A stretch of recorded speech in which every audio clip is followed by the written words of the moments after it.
모든 시민은 태어나는 순간부터 초소형 드론 한 대를 평생 곁에 두게 되며 드론은 24시간 내내 시민들의 말과 행동을 감시한다.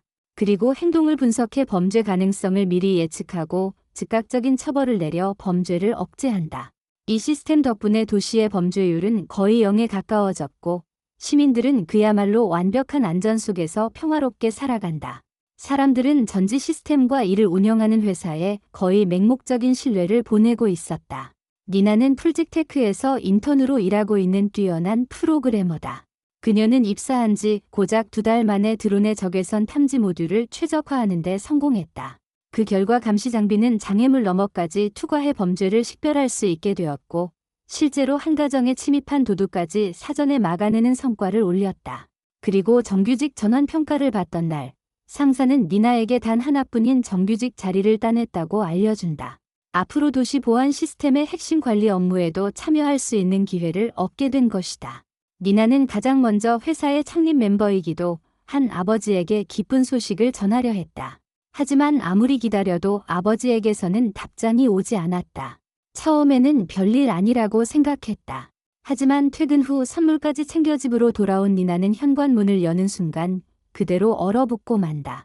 거실 바닥에는 아버지가 피투성이가 된 채 쓰러져 있었다. 등에는 선명한 총상이 남아 있었고 이미 숨이 끊어진 상태였다. 당황한 니나는 곧바로 전지 시스템을 통해 살인 사건을 신고했다. 그런데 돌아온 대답은 너무나도 황당했다.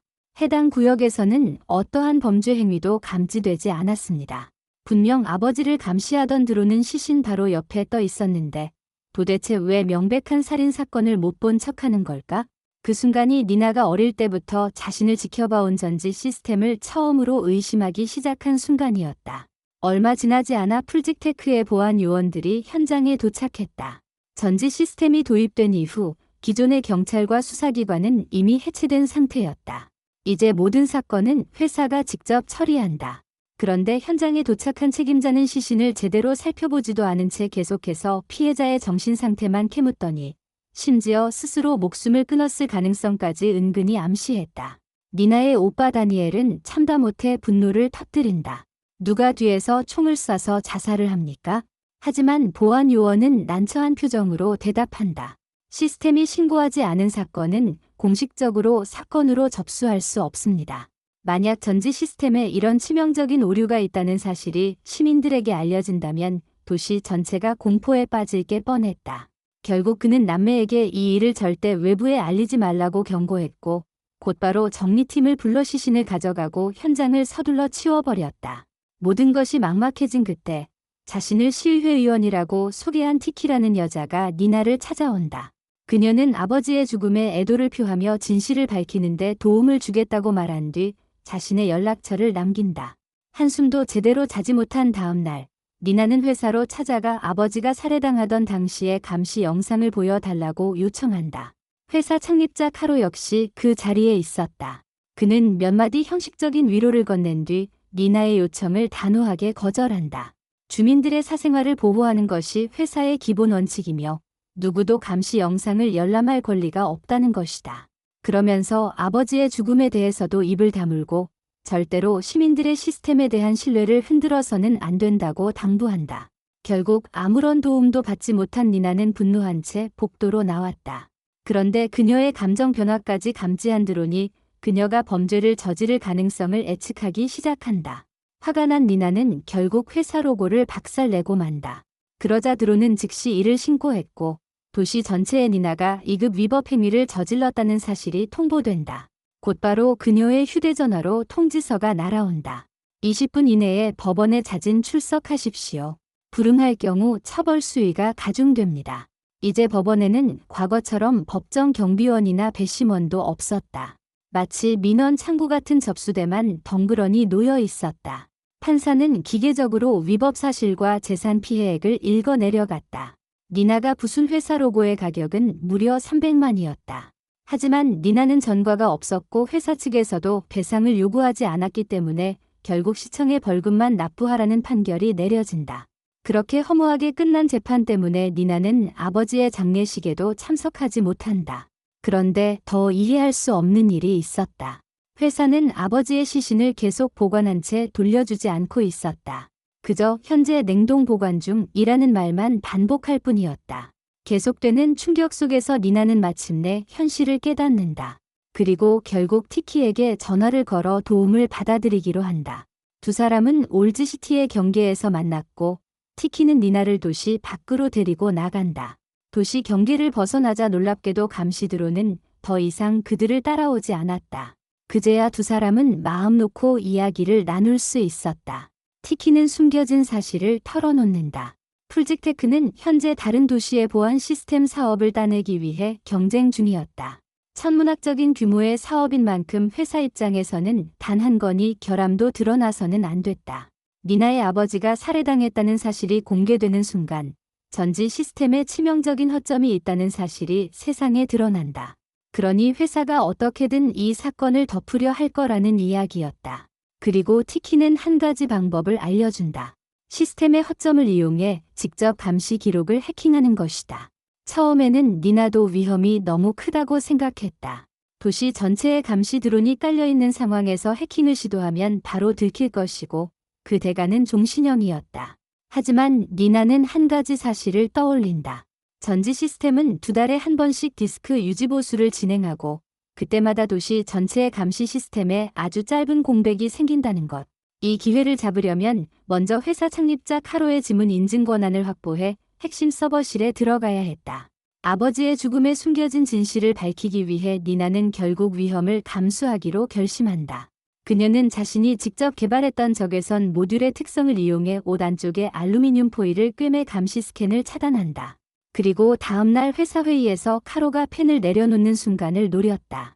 니나는 일부러 펜통을 넘어뜨린 뒤 그 틈을 이용해 지문 복제기로 펜에 남은 카로의 지문을 채취한다. 적외선 감시까지 무사히 피한 니나는 회사 설계도를 참고해 꼭대기층의 고압 전기암을 찾아간다. 절연도구로 고압선을 벌려 강한 전자기 간섭을 일으키자 자신을 따라오던 드론이 망가진다.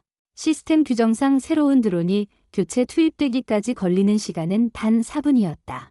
니나에게는 그 4분이 유일한 감시 공백이었다. 그녀는 다른 드론들을 피해 핵심 서버실 앞까지 도착한다. 그리고 복제한 지문으로 문을 열고 감시 데이터가 저장된 메인보드를 바라본다. 하지만 막상 손을 뻗으려니 망설여졌다. 시스템에 침입하는 순간 중범죄자가 되고 들키는 순간 자신의 인생은 완전히 끝난다. 결국 니나는 메인보드를 그대로 둔 채 돌아서고 만다. 그런데 하필 출입구에서 상사와 마주친다. 니나는 황급히 야근 중이었다고 둘러대며 위기를 넘긴다. 첫 번째 잠입에 실패한 니나는 아버지의 유품을 다시 뒤지기 시작했고 그 과정에서 오랫동안 정기적으로 돈을 송금해온 수상한 계좌 하나를 발견한다. 하지만 아버지의 은행 계좌를 조회하려 하자 이번에는 계좌 자체가 알 수 없는 이유로 동결되어 있었다. 해제조차 불가능했다. 니나는 다시 티키에게 도움을 요청했고 티키는 자신의 권한을 이용해 계좌 명의자를 조사해보겠다고 약속한다. 한편 다니엘 역시 혼자서 진실을 추적하고 있었다. 그는 올즈시티를 빠져나와 도시 외곽의 빈민가로 향했다. 감시를 피해 도시 안으로 들어가는 방법을 알아내기 위해 살인 청부업자를 고용하는 척하며 정보를 캐려 했지만 돈이 한 푼도 없다는 사실이 드러나면서 오히려 강도들에게 납치되고 만다. 결국 다니엘은 니나에게 전화를 걸어 운송 차량의 잠금 장치를 풀어달라고 부탁한다. 바로 그때 니나는 티키에게서 송금 계좌의 명의자가 조너스라는 남자였으며 그는 이미 세상을 떠났고 아들 조타만 올즈시티 안에 살고 있다는 사실을 듣게 된다. 니나는 카페에서 조타를 찾아냈고 아버지의 오래된 이메일에서 조타가 보낸 욕설 섞인 메시지까지 발견한다. 순간 니나는 조타가 아버지를 죽인 범인이라고 생각한다. 그녀는 조타를 몰래 뒤쫓지만 다니엘의 전화 때문에 잠시 한눈을 판 사이 그를 놓치고 만다. 그런데 오히려 조타가 그녀를 가로막는다. 니나는 아버지가 죽었다는 사실을 솔직하게 털어놓았고 조타는 뜻밖에도 매우 놀란 표정을 짓는다. 조타의 집에서 니나는 모든 진실을 알게 된다. 과거 조너스와 니나의 아버지는 같은 은행에서 일하던 동료였다. 어느 날 은행 강도가 들었고 니나의 아버지는 겁을 먹고 조너스를 구하지 못했다. 결국 조너스는 그 사건으로 목숨을 잃었다. 죄책감에 시달리던 니나의 아버지는 수년 동안 조너스의 가족에게 돈을 보내며 속죄해왔고 풀직테크에 들어간 뒤에는 조타와 그의 어머니까지 올드시티로 데려와 살게 해줬던 것이다. 하지만 이 단서로는 더 이상 사건을 풀 수 없었다. 니나는 곧바로 도시 밖으로 나가 오빠를 구하기로 한다. 강도들을 만난 니나는 운송 차량의 잠금 장치를 풀어주는 척하면서 몰래 경보 장치를 작동시킨다. 혼란이 벌어진 틈을 타 다니엘과 함께 탈출하는 데 성공한다. 이 일을 겪고 나자 니나의 결심은 더욱 확고해졌다. 그녀는 두 번째로 서버실에 잠입해 이번에는 망설임 없이 아버지의 감시 데이터가 저장된 메인보드를 가져온다. 얼마 후 다니엘은 시스템 기록을 확인하던 중 충격적인 사실을 발견한다. 아버지의 사망 진단서가 자연사로 등록되어 있었던 것이다. 그런데 서명한 사람의 신원은 어디에서도 확인할 수 없었다. 누군가 공식 기록을 조작한 것이 분명했다. 티키는 자신 역시 외부 인사라 핵심 시스템에 접근할 권한이 없다고 털어놓는다. 결국 사건의 배후를 밝혀내려면 니나가 회사 핵심부에 들어가는 수밖에 없었다. 그런데 정규직 자리는 단 한 자리뿐이었다. 경쟁자는 니나의 절친한 친구 올리비아였다. 친구의 미래를 빼앗느냐, 아니면 아버지의 억울함을 풀기 위해 기회를 잡느냐. 니나는 고통스러운 고민 끝에 결국 선택을 내린다. 올리비아가 프로젝트 코드를 확인해달라고 부탁한 순간 니나는 몰래 핵심 코드 한 줄을 삭제해버린다. 프로젝트 시연 당일 올리비아가 개발한 범죄 예측 맞추 시스템은 완전히 오작동한다. 심지어 상사를 범죄 대상으로 잘못 판단하고 맞추침을 발사해 카로에게 맞춰버린다. 사고 이후 올리비아는 해고되고 니나는 정규직 자리를 차지하게 된다. 하지만 니나는 죄책감에서 벗어나지 못한 채 밤마다 괴로워한다. 한편 회사가 사건을 은폐하는 것에 불만을 품은 다니엘은 경고를 무시하고 신문사에 연락해 아버지의 죽음을 세상에 폭로한다. 그 일로 니나의 정규직 전환 자격까지 위태로워진다. 집으로 돌아온 남매는 크게 다투지만 집 안에도 드론이 떠다니며 모든 대화를 감시하고 있었다. 진실을 직접 말할 수 없었던 니나는 어린 시절 함께하던 놀이의 규칙을 이용해 암호처럼 자신의 계획을 전달한다. 다니엘은 곧바로 뜻을 알아차리고 신문사에 연락해 기사를 철회하도록 한다. 위기가 지나가자 니나는 메인보드의 방화벽을 해킹하기 시작한다. 그러던 중 그녀는 드론이 강한 빛에 극도로 취약해진다는 사실을 발견한다. 강한 빛을 비추면 초점을 제대로 잡지 못하는 것이었다. 니나는 티키에게 체육관용 강력한 조명을 구해달라고 부탁하고 눈을 가린 상태에서 칩을 분해하고 조립하는 훈련을 반복한다. 마침내 강렬한 빛이 연속으로 번쩍이는 순간을 이용해 메인보드의 칩을 개조하고 감시 데이터를 자신의 휴대전화로 전송할 수 있게 만든다. 하지만 또 다른 문제가 생겼다. 전지 시스템의 메인 컨트롤은 독자적인 프로그래밍 언어를 사용하기 때문에 인간이 직접 데이터를 읽을 수 없었다. 반드시 양자 법률 컴퓨터를 이용해 데이터를 번역해야 했는데 그 컴퓨터에 접근할 수 있는 사람은 시의회 회의에 참석하는 의원들 뿐이었다. 마침 며칠 뒤 법안 입력 회의가 예정되어 있었고 티키는 의원 신분으로 회의에 참석해 신호 전송용 USB를 컴퓨터에 연결해 주겠다고 약속한다. 회의 당일 티키는 USB를 컴퓨터 밑면에 몰래 붙이는 데 성공했고 니나는 건물 아래에서 전송되는 번역 데이터를 받아낸다.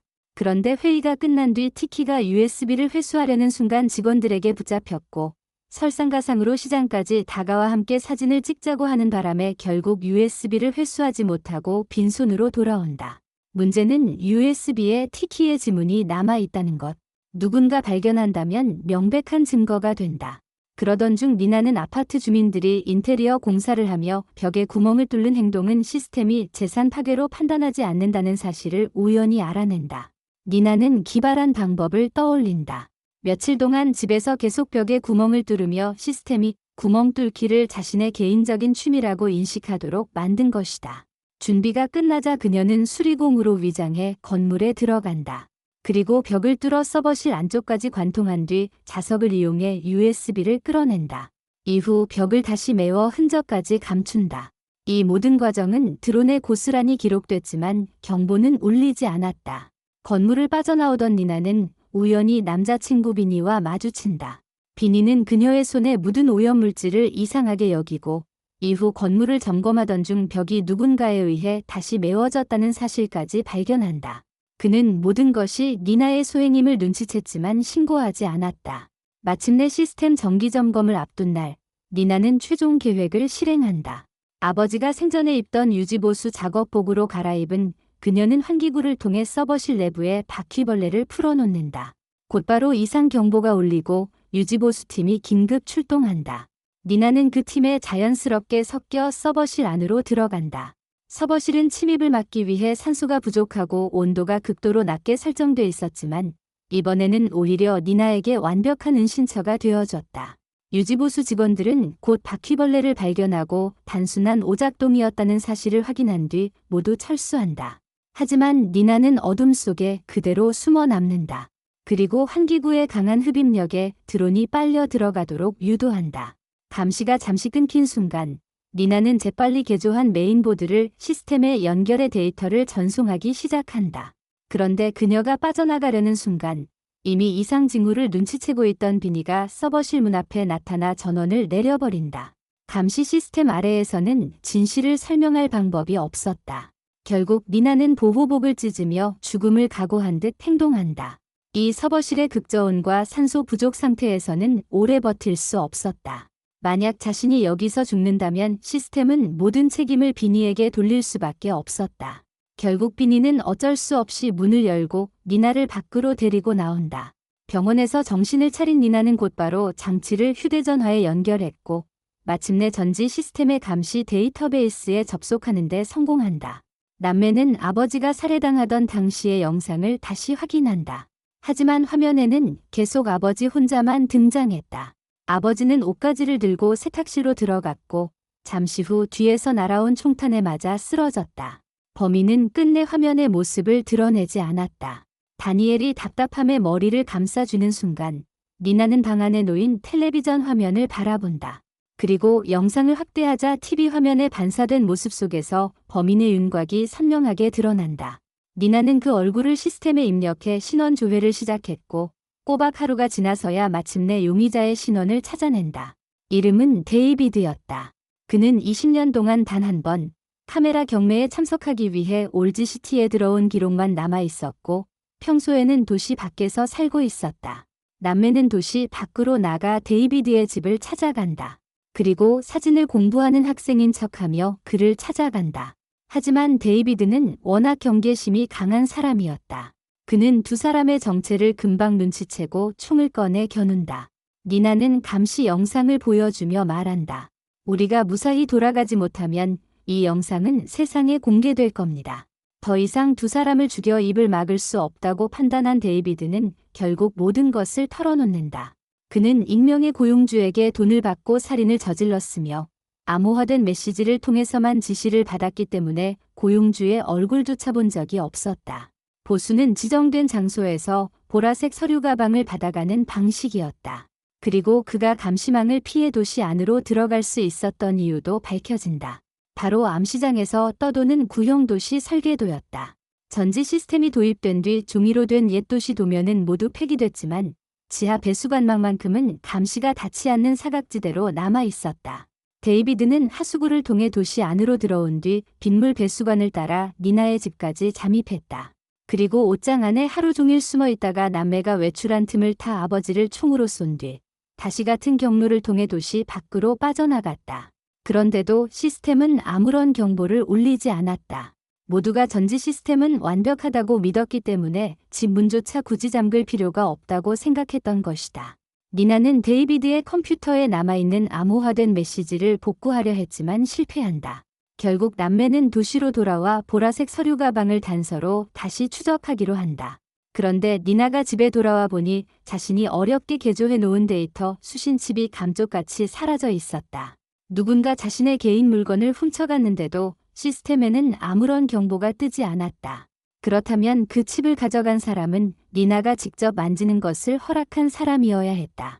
시스템이 그 행동을 합법적인 행위로 판단했기 때문이다. 그 순간 니나의 머릿속에 한 사람이 떠오른다. 바로 티키였다. 니나는 티키를 찾아가 직접 추궁한다. 그러자 티키는 더 이상 숨길 생각이 없다는 듯 모든 사실을 인정한다. 처음부터 티키가 노린 것은 니나의 뛰어난 재능과 진실을 파헤치려는 집요한 집념이었다. 그녀는 처음부터 계획적으로 니나의 아버지를 살해하고 자신을 구원자처럼 등장시켜 니나가 시스템의 권한 장벽을 하나씩 뚫도록 유도했다. 그리고 마지막에는 니나가 힘들게 확보한 핵심 권한을 가로채 모든 것을 자신의 손에 넣으려 했던 것이다. 그녀의 최종 목적은 훔쳐낸 핵심 권한을 이용해 올즈시티 전체를 완전히 장악하는 것이었다. 모든 진실을 알게 된 순간 니나의 분노는 걷잡을 수 없이 치솟았다. 하지만 그녀는 알고 있었다. 드론의 감시 아래에서 감정적으로 행동하는 순간 자신 역시 시스템에 의해 범죄자로 몰릴 수 있다는 것을. 결국 니나는 끓어오르는 분노를 억누른 채 아무 일도 없었다는 듯 돌아선다. 집으로 돌아온 그녀는 오빠와 함께 짐을 꾸린다. 두 사람은 깨닫고 있었다. 올즈시티에 계속 머무는 한티키를 절대로 이길 수 없다는 것을. 결국 남매는 과감하게 올즈시티의 경계를 넘어 도시 밖으로 걸어 나간다. 그 순간 뒤따르던 수많은 감시 드론이 일제히 경계선 안쪽에 멈춰선다. 더 이상 그들을 따라오지 않는다. 그것은 남매가 인생에서 처음으로 누구의 감시도 받지 않고 자유롭게 걸어가는 순간이었다. 니나는 뒤를 돌아 자신을 전지라는 이름으로 가둬버린 도시를 바라본다. 그리고 단단한 눈빛으로 결심한다. 이대로 끝내지 않을 것이다. 언젠가 반드시 다시 돌아와 이 시스템의 모든 오류를 바로잡고 자신과 아버지를 이용한 티키에게 반드시 그 대가를 치르게 할 것이다.